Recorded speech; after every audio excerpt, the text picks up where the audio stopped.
What is going on, guys? Alright, so today we're doing a change out on a total flapper. Very easy process. Probably takes maybe 30 seconds to do it. You know, once you do it a couple times, it's really not going to take any time. Kind of see that these tank bolts right here are a little rusty. This probably need to be changed out eventually also. Maybe I might do another video on that right there. Alright, so easiest thing to do here, you can either do it with the water in the tank or you can go ahead and flush it.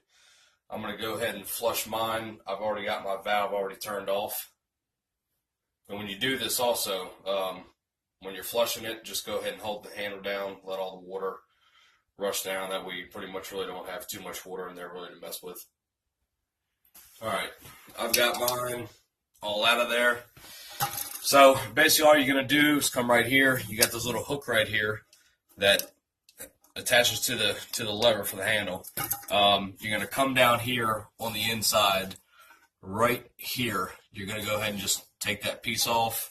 You're going to come right here on the other side, take that piece off, and all it does is just pop off. You're going to take your new one out your package, and you'll probably have to adjust the chain a little bit. Sometimes they come kind of preset, sometimes they don't. It really depends on who you get it through and whatnot. So that's all that is right here. I'm popping this back on. Like I said, take it right out of the package. And go ahead and make sure your other one's on there. As long as you have a little bit of slack right here in between, it should be fine. Got my water back on, filling back up. And that is it. Alright, so that is it. That's how you change out a total flapper. Comment, like, subscribe down below. See you later.